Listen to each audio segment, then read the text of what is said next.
Bismillahirrahmanirrahim. Assalamualaikum warahmatullahi wabarakatuh. Alhamdulillah wassalatu wassalamu ala Rasulillah amma ba'd. Allahumma salli ala Muhammad wa ala ali Muhammad. Segala puji milik Allah, salawat dan salam sama-sama kita mohonkan kepada Allah. Semoga senantiasa Allah limpahkan kepada junjungan kita, Nabi Muhammad sallallahu alaihi wasallam, dan juga kepada keluarganya, para sahabatnya, dan umatnya yang senantiasa mengikuti sunnah-sunnahnya hingga hari kiamat kelak. Dan mudah-mudahan kita termasuk golongan umat tersebut yang istiqomah di atas sunnah Nabi kita Sallallahu Alaihi Wasallam. Amin. Baik, Bapak Ibu, kawan-kawan semua, mahasiswa PGMI maupun PIAUD, di pertemuan kali ini kita bertemu kembali dalam mata kuliah metodologi studi Islam. Kemarin kita sudah bahas beberapa materi yang berkaitan dengan metodologi studi Islam ini, mulai dari pengertiannya, kemudian bagaimana Islam sebagai agama, Islam sebagai rahmat lil alamin, ya, Islam dan hubungannya dengan ilmu-ilmu sosial, ya.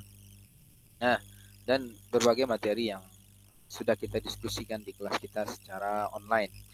Baik, sekarang dalam video pembelajaran ini di mata kuliah metodologi studi Islam ini, saya akan menjelaskan materi yang berkaitan dengan metode dan pendekatan dalam memahami studi Islam atau kajian Islam.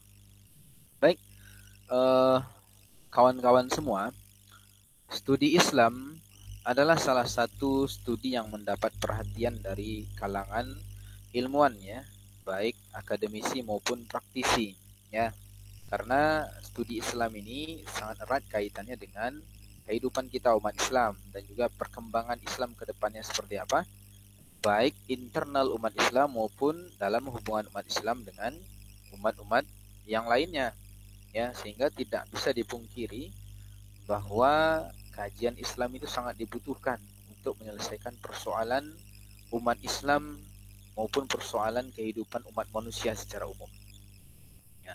Sehingga perkembangan studi Islam ini, ya, kajian-kajian Islam ini terus berkembang seiring dengan berkembangnya ilmu pengetahuan.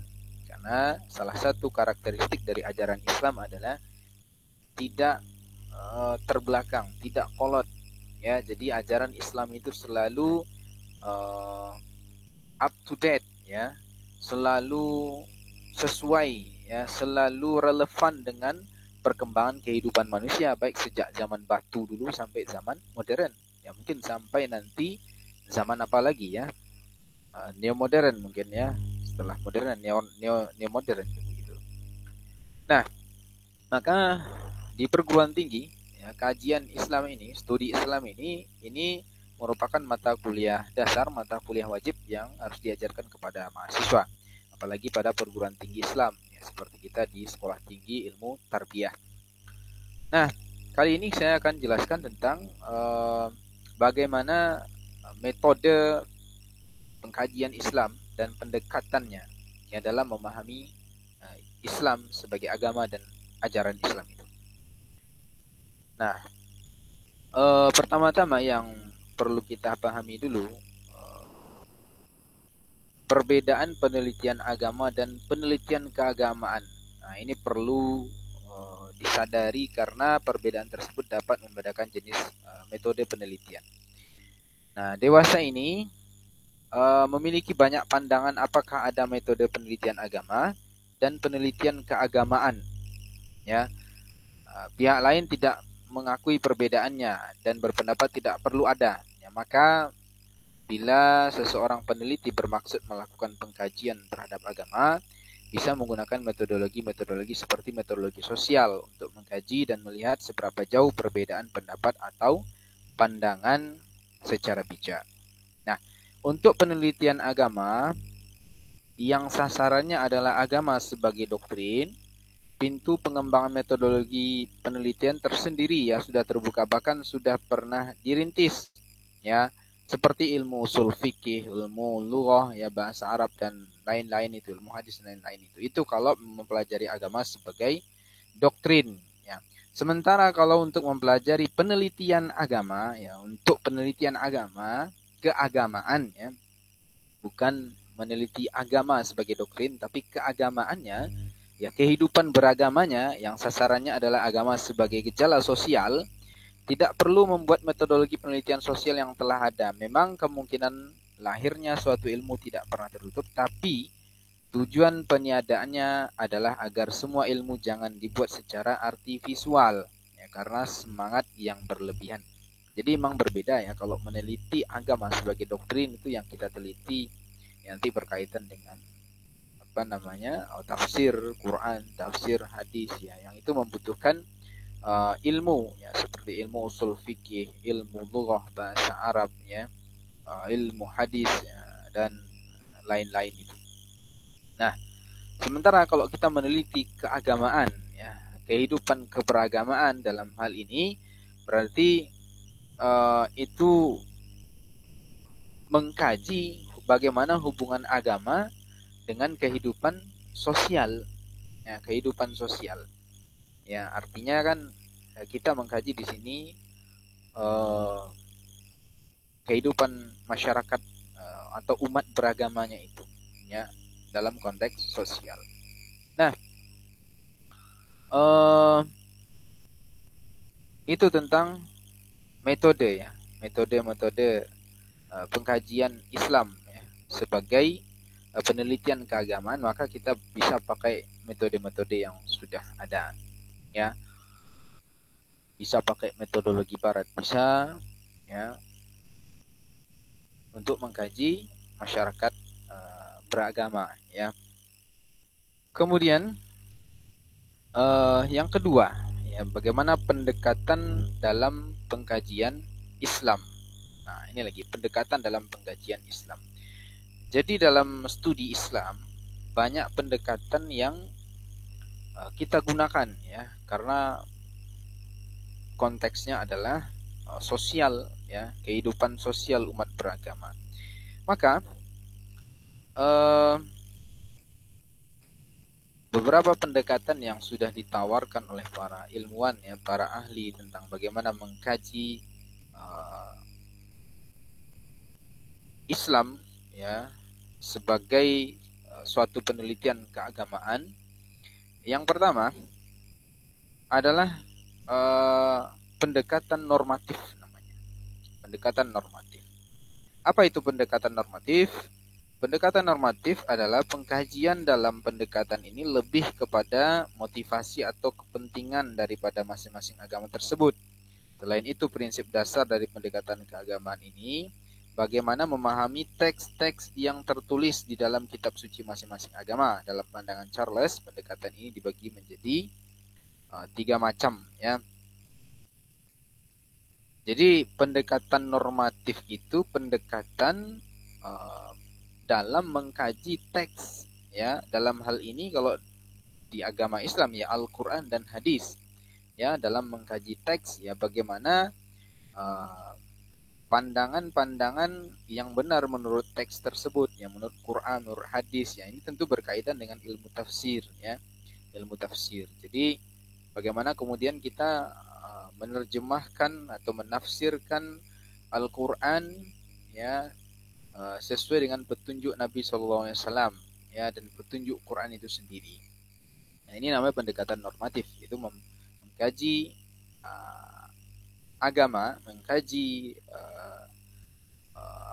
keagamaan, ya dengan cara mempelajari, mengkaji teks-teks yang berkaitan dengan agama tersebut, yaitu Al-Quran dan hadis. Nah, Charles di sini membagi ada 3 jenis pendekatan normatif ini.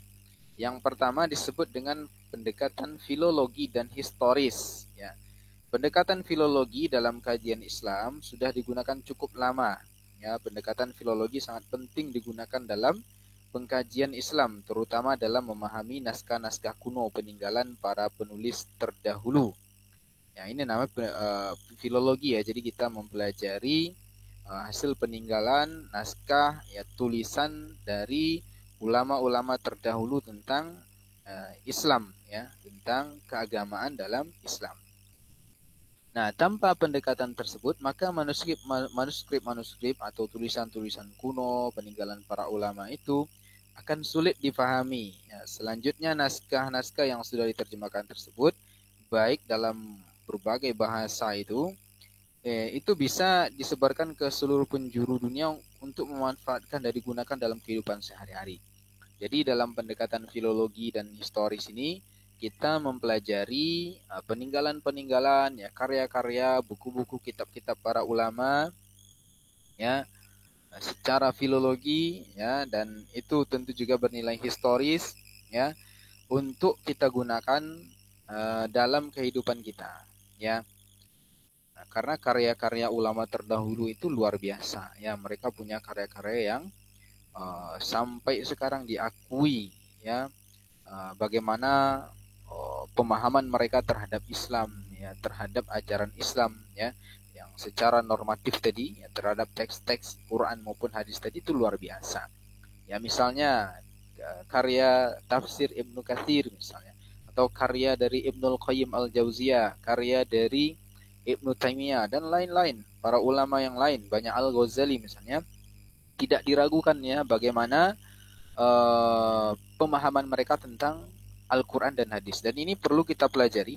Nah, setelah kita pelajari, kemudian diterjemahkan, ya, di translate, ya, ke dalam berbagai bahasa, kemudian disebarkan ke seluruh dunia agar bisa diterapkan oleh umat Islam dalam kehidupannya sehari-hari.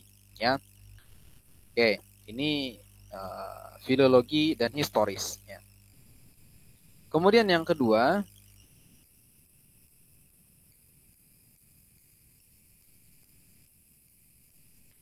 ada namanya pendekatan historis, ya, pendekatan historis. Nah, secara etimologi, sejarah itu punya arti cerita, ya, atau suatu rekonstruksi, sekumpulan gejala atau fenomena yang terjadi di masa lampau. Itu namanya sejarah.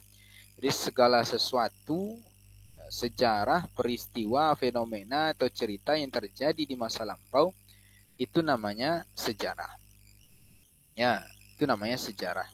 Nah, sejarah itu bisa kita jadikan sebuah pendekatan dalam memahami kajian Islam.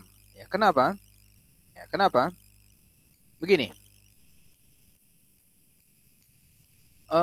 dalam sejarah itu terkandung peristiwa-peristiwa di masa silam yang bisa digunakan untuk merumuskan prinsip-prinsip umum. Ya, metode ini dapat dipakai misalnya dalam mempelajari masyarakat Islam dalam hal pengamalan misalnya, yang disebut dengan masyarakat Muslim atau kebudayaan Muslim. Metode ini sebaliknya dikombinasikan dengan metode komparatif, ya, perbandingan. Contohnya seperti yang digunakan oleh Kirsch, ya, yang membandingkan bagaimana Islam berkembang di Eropa, Jawa dan Maroko. Jadi gini, maksudnya di sini. Jadi Islam itu secara umum itu berkembang di berbagai belahan dunia, ya. Dan setiap daerah, ya, setiap tempat itu memiliki cara mereka sendiri dalam pengamalan ajaran Islam sesuai dengan kebudayaan yang ada di situ. Ya, ingat, prinsipnya adalah salah satu sumber hukum Islam itu adalah urf. Urf itu tidak dilarang dalam Islam kalau tidak bertentangan dengan syariat Islam. Jadi boleh misalnya, kecuali yang bertentangan, ya, ya, itu tidak boleh. Ya, misalnya kalau di Indonesia misalnya, salah satu budaya kita misalnya apa? Ketika Lebaran kita saling bersilaturahmi, berkunjung, ya, dengan sanak keluarga, ya, uh, dan ini sudah terjadi, ya, berlangsung lama gitu, ya, dan mungkin ini berbeda dengan yang terjadi di Eropa sana, di Amerika sana. Ini di sana mereka punya tradisi yang berbeda lagi misalnya, kan, tidak seperti itu. Nah, selama budaya itu tidak bertentangan dengan syariat Islam, terutama dengan Al-Quran dan hadis, maka boleh saja itu kita pakai, boleh kita jadikan sebagai sebuah apa namanya tradisi ya, kebudayaan kita. Nah, model-model budaya seperti ini yang unik, yang berbeda-beda ini bisa kita pelajari ya, kita bandingkan di setiap daerah untuk mempelajari bagaimana umatnya itu, umat muslim itu mengamalkan ajaran Islam ya. Ya, oke. Ini secara historis. Kemudian juga eh menurut Charles, ini pendekatan historis sangat penting dalam penelitian atau pengkajian Islam. Sebab dengan pendekatan ini, para peneliti dapat mengetahui perubahan dan perkembangan sebuah peristiwa, hukum, bahkan sejarah yang terjadi pada masa lampau secara terperinci dan akurat. Di dalam ilmu tafsir, baik Quran maupun hadis, ada namanya asbabun nuzul, ya, sebab-sebab turunnya ayat Quran, dan asbabul wurud, sebab-sebab keluarnya sebuah hadis. Nah, ini kan juga berkaitan dengan sejarah. Jadi hadis itu, Al-Quran itu ditafsirkan tidak begitu saja, tapi dilihat bagaimana sebab-sebab turunnya, dilihat bagaimana peristiwa, bagaimana konteks sejarah pada waktu itu. Nah, sehingga tidak salah tafsir, ya, tidak salah terjemahan. Nah, ini merupakan bukti salah satu pentingnya pendekatan sejarah dalam mengkaji keagamaan dan juga ajaran Islam secara normatif, secara tekstual gitu ya. Nah, ini pendekatan historis dalam mengkaji studi Islam. Nah, kemudian selanjutnya kajian Islam ini juga bisa dipelajari dengan pendekatan ilmu-ilmu sosial, ya, ilmu-ilmu sosial lainnya ya. Ini banyak ya, kalau ilmu-ilmu sosial itu bisa secara sosiologis, secara psikologis, ya, secara politik, itu semua bisa menjelaskan bagaimana masyarakat Islam, ya, bagaimana Islam itu sebagai sebuah ilmu bisa dikaji, bisa diteliti, ya. Misalnya pendekatan Islam secara psikologis ini. Nah, psikologis atau psikologi itu adalah ilmu tentang jiwa, ilmu tentang jiwa, ilmu yang mempelajari tentang jiwa manusia. Psiko itu artinya jiwa ya, logis itu artinya ilmu ya. Jadi psikologi itu ilmu jiwa. Nah, di dalam Islam sendiri ya, baik dalam Quran maupun dalam hadis ya, itu semuanya, semua ajaran Islam itu berkaitan dengan jiwa manusia. Ya, baik Quran maupun hadis itu semuanya berkaitan dengan jiwa manusia. Jadi tidak ada dalam Quran maupun hadis itu yang tidak berkaitan dengan jiwa manusia. Karena memang Quran itu diturunkan kemudian dijelaskan oleh hadis-hadis Nabi Shallallahu Alaihi Wasallam adalah untuk menuntun jiwa manusia supaya selamat, ya, supaya selamat di dunia dan selamat di akhirat. Nah, salah satu keselamatan jiwa itu adalah munculnya kebahagiaan. Munculnya kebahagiaan. Jadi jiwa yang selamat itu adalah jiwa yang bahagia. Ada kebahagiaan di dunia dan kebahagiaan nanti di akhirat. Yang jelas sekarang yang bisa kita rasakan atau kebahagiaan di dunia. Dan kebahagiaan itu tidak terlepas dari keadaan jiwa, ya, keadaan jiwa seseorang. Nah, dalam Quran semuanya mulai dari Bismillah, Alhamdulillahirabbil alamin, dari Al-Fatihah ya, sampai nanti di surah An-Nas itu semua berkaitan dengan jiwa manusia. Jadi tidak ada ayat Quran yang tidak berkaitan dengan jiwa manusia. Walaupun nama suratnya Al-Baqarah sapi betina, An-Nahl lebah gitu ya, Al-Buruj ya, Asyam dan seterusnya, itu kan bukan tidak berkaitan dengan jiwa kalau sekilas kita lihat, tapi semua itu berkaitan dengan jiwa manusia. Nah, misalnya apa? Misalnya kita ambillah misalnya satu ayat saja dalam surah Al-Fatihah. Misalnya, Alhamdulillahirabbil alamin, segala puji Rabb, ya, pemelihara, ya, Allah pemelihara sekalian alam. Nah, ini kan menunjukkan bagaimana kita mengembalikan pujian itu kepada Allah, bahwa Allah lah yang berhak dipuji, bukan kita. Walaupun prestasi kita banyak ya, kita gagah misalnya, cantik, rupawan, kaya, bukan kita yang pantas untuk dipuji, tapi itu semua adalah berkah dari Allah, maka kita kembalikan alhamdulillahirabbil alamin, segala puji bagi Allah Tuhan semesta alam. Karena kalau kita yang kita anggap paling berjasa, kita yang berjasa dari semua kekayaan kita, dari kehebatan kita itu, maka ini hanyalah kebahagiaan semu. Kebahagiaan yang hakiki itu apa? Kebahagiaan yang datang dari Allah, yang bersumber dari Allah.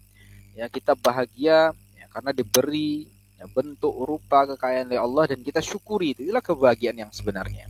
Ya. Nah, ini buktinya bahwa ayat Quran itu sangat erat kaitannya dengan jiwa manusia.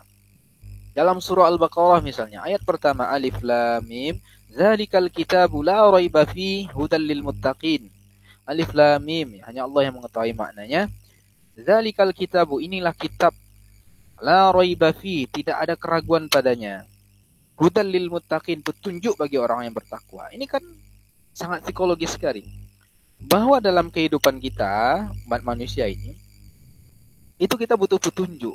Kita butuh aturan. Ya, karena kalau hidup kita tidak beraturan itu akan kacau dunia ini. Ya, orang seenak saja berbuat buruk. Ya, akan terjadi kriminal di mana-mana. Ya, kehidupan sosial chaos, ya, kacau dan sebagainya. Maka kita butuh petunjuk. Dan Allah sudah memberikan petunjuk kepada kita, yaitu berupa Al-Quran. Ya, yang tidak ada keraguan pada petunjuk itu.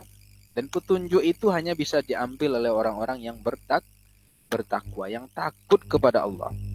Nah, siapa yang mengambil petunjuk itu, yang mengambil Quran sebagai petunjuk, maka dia akan selamat. Ya, dia akan selamat.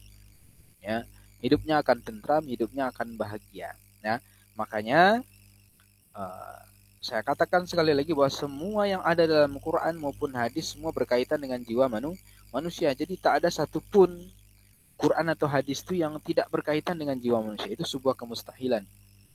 Ya, sebuah kemustahilan. Jadi semua berkaitan dengan jiwa manusia. Makanya pendekatan psikologis ini itu sangat relevan sekali untuk kita kaji dalam mengkaji Islam, ya, dalam kajian Islam, kajian keagamaan Islam, ya, bagaimana mengkaji umat Islam ya secara psikologis, ya, baik pada konteks budayanya, konteks pengamalannya, pribadinya, kehidupan masyarakatnya, itu semua bisa dikaji secara psikologis. Misalnya sekarang banyak gejala, misalnya dia muslim tapi korupsi, misalnya dia muslim tapi kok suka misalnya berbuat kriminal. Ini secara psikologis bisa didekati, ya, dengan pendekatan Islam, ya, psikologi Islam namanya. Psikologi yang bersumberkan dari ajaran Islam. Ya. Kenapa kita akan mengkaji di situ gejala-gejala kenapa kok orang sholat tapi dia masih korupsi, tapi dia masih berbohong misalnya. Maka secara psikologis bisa kita kaji. Karena salah satu dampak sholat itu adalah innas sholata tanha 'anil fahsya'i wal munkar. Sholat itu bisa mencegah perbuatan keji dan mungkar. Tapi kenapa dalam gejala sosial, dalam fenomena sosial kita lihat banyak orang sholat tapi tidak terjaga dari perbuatan keji dan mungkar. Maka secara psikologis seperti apa itu? Dalam kajian psikologis, orang-orang seperti ini itu ya bisa saja secara zahir dia melaksanakan sholat, tapi hatinya tidak terlibat dalam sholat. Ya, karena dalam sholat itu harus melibatkan bukan hanya badan secara fisik, ya, tapi juga hati. Ya, secara ruhani harus terlibat sehingga sholat tadi baru berdampak kepada perbuatannya, baru berdampak kepada perilakunya. Nah, ini kan sangat psikologis sekali. Ya, jadi pendekatan psikologis, ya, pendekatan sosial, misal dalam pendekatan psikologis ini sangat bagus, ya, sangat bisa digunakan dalam mengkaji Islam sebagai sebuah keagamaan, ya, kehidupan beragama. Ya. Kemudian misalnya pendekatan sosial yang lain apa? Pendekatan politik misalnya. Nah, pendekatan politik dalam Islam juga begitu. Ya, banyak ayat-ayat, banyak dalil-dalil yang menjelaskan bagaimana tata cara kita bersiasah, ya, berpolitik, ya, mengatur siasat, mengatur strategi. Ya, Rasulullah SAW itu di Madinah, ya, sesuai dengan petunjuk Allah, dengan wahyu dari Allah, itu dalam beberapa perjanjian itu sering dirugikan. Tetapi Rasulullah ya dengan siasahnya, ya, dia tetap menerima. Ya, justru kemudian yang tidak sabar, yang melanggar itu pihak musuh, orang-orang kafir. Ya. Padahal secara materi isi perjanjian itu merugikan umat Islam. Ya. Nah, tapi Rasul menerima, akhirnya mereka bisa melakukan, dan yang dilanggar adalah oleh orang-orang kafir. Nah, jadi secara politik ini bisa juga Islam juga berkembang ya sejak di masa Rasulullah, ya bagaimana kehidupan politik pada masa itu, kemudian masuk Khalifah Rasyidin, masuk Bani Umayyah, Bani Abbasiyah, kemudian bani-bani yang lainnya, termasuk terakhir nanti di Turki Utsmani. Nah, secara politik Islam itu berkembang, ya tidak terlepas dari kehidupan umat Islam, ya karena Islam itu adalah sebuah tata aturan yang mengatur semua kehidupan manusia, termasuk politik. Nah, maka pendekatan politik ini juga bisa kita kaji, ya, bisa kita gunakan untuk mendekati bagaimana keagamaan, penelitian keagamaan dalam Islam. Kemudian apalagi setelah politik, ya ada psikologi, kemudian politik, kemudian juga sosiologi misalnya. Secara sosial, ya, ilmu sosial ini juga begitu. Ini perlu untuk kita kaji. Bagaimana kemudian umat Islam uh, adaptasi, Islam itu bisa beradaptasi dengan berbagai budaya, ya. Misalnya Islam masuk di Arab, ya, Islam lahir di Arab, kemudian dia beradaptasi dengan budaya Arab, ya. Orang Arab itu bisa beradaptasi dengan ajaran Islam, Islam masuk di Amerika, orang Amerika bisa beradaptasi dengan ajaran Islam, ya. Di Eropa juga begitu, ya, di mana-mana, ya, di Timur, ya, termasuk di kita begitu, Islam masuk, malah banyak tidak menjadi masalah, ya. Jadi Islam kemudian secara secara agama itu bisa diikuti oleh berbagai macam budaya dan tradisi, ya, sehingga Islam tidak menjadi hambatan orang dalam menjalani kehidupan, dalam mengembangkan peradaban dan kebudayaannya. Malah setelah Islam masuk, daerah itu menjadi maju, menjadi berkembang, kehidupan sosialnya menjadi bagus gitu ya, menjadi tertib, ya, menjadi aman, ya, setelah Islam masuk. Nah, ini tentu menarik untuk dikaji secara sosial. Kemudian juga bisa dengan ilmu sosial lainnya, misalnya pendekatan antropologi misalnya. Jadi mempelajari Islam itu dari sudut pandang peninggalan-peninggalan budayanya. Misalnya apa? Masjidnya, ya, bangunan-bangunannya, ya, naskah-naskahnya. Ya, itu bisa dipelajari dan digunakan untuk memahami bagaimana Islam, ya, dalam konteks penelitian keagamaan ini. Nah, ini beberapa contoh pendekatan ilmu sosial, termasuk ilmu pendidikan juga begitu. Jadi Islam itu bisa juga dipelajari dengan pendekatan pendidikan, karena Islam itu adalah agama tarbiyah, agama yang mendidik, ya. Makanya dalam Islam, ya, pendidikan itu menjadi sebuah titik penting yang diperhatikan, ya. Makanya banyak hadis-hadis, banyak dalil-dalil yang menekankan bagaimana pendidikan ini merupakan satu kewajiban bagi setiap umat Islam, ya. Thalabul ilmu faridatun ala kulli muslimin, ya. Menuntut ilmu itu diwajibkan atas setiap muslimin wal muslimat dan muslimat, ya. Jadi Islam itu bisa kita pelajari, bisa kita teliti dari sudut pandang pendidikan ini, ya. Dan juga pendidikan Islam berkembang dari zaman Nabi yang hanya di masjid, ya, di Masjid Nabawi, di Masjid Nabi gitu ya, di situ pusat pendidikan, kemudian berkembang di masa Khulafaur Rasyidin, mulai ada pengembangan pendidikan, terusnya di masa-masa Bani Umayyah, Bani Abbasiyah, terus berkembang, bahkan puncaknya Islam mempunyai pusat pendidikan yang diakui dunia sampai sekarang masih ada, Al-Azhar Mesir misalnya, kemudian di Sudan, ya, di Khartoum misalnya, dan banyak pusat-pusat pendidikan lain yang sampai sekarang diakui, dan banyak produk-produk dari pendidikan Islam, buku-buku karya ulama yang sampai sekarang bisa kita jumpai. Nah, ini kan dari sudut pandang pendidikan. Ternyata Islam sangat berkembang dan maju. Kemudian yang terakhir, ya, ada namanya pendekatan fenomenologi. Ya, fenomenologi. Nah, pendekatan fenomenologi ini adalah sebuah pendekatan yang didasari oleh filsafat fenomenologi, yakni mengajarkan pada pentingnya melihat gejala yang tampak dari sebuah entitas untuk menafsirkan ilmu pemikiran yang berkembang dalam entitas tersebut. Jika fenomenologi digunakan dalam mengkaji Islam, berarti seorang peneliti memahami dan menganalisa Islam bukan atas dasar nilai-nilai yang tertuang dalam teks yang bersifat normatif, namun bagaimana seseorang peneliti memahami, menganalisis Islam berdasarkan apa yang dipahami dan diamalkan oleh umatnya. Jadi berdasarkan pengalaman umatnya, ya. Jadi Islam itu diteliti dari pengalaman bagaimana umat Islam itu menjalankan ajaran Islam. Ya, tentu ini sangat bagus sekali gitu ya. Karena setiap orang kalau menjalankan ajaran Islam dia akan mendapatkan pengalaman-pengalaman yang bagus, yang baik ya, yang itu sifatnya sumbangtif bagi kehidupan umat manusia. Ya, misalnya orang-orang mualaf ya, orang itu kan mereka mengalami sebuah kejadian peristiwa secara subjektif yang mereka maknai karena kemudian menemukan Islam itu sebagai sebuah pengalaman yang mengasyikkan, pengalaman yang enak ya. Nah, sehingga secara fenomenologi Islam juga bisa dikaji dari pengalaman-pengalaman masyarakatnya, pengalaman-pengalaman spiritualnya. Nah, itulah tambahan materi kita pada pertemuan ini tentang metode dan pendekatan dalam studi Islam ya.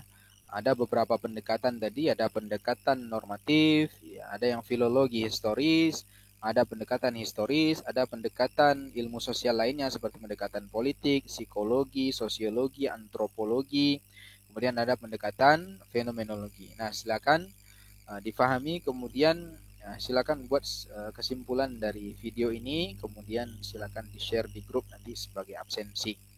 Nah, itu saja materi dari saya. Lebih dan kurang saya mohon maaf. Kita tutup perkuliahan kita ya dengan kafaratul majlis. Subhanakallahumma bihamdika asyhadu an la ilaha illa anta astaghfiruka wa atubu ilaik. Assalamualaikum warahmatullahi wabarakatuh.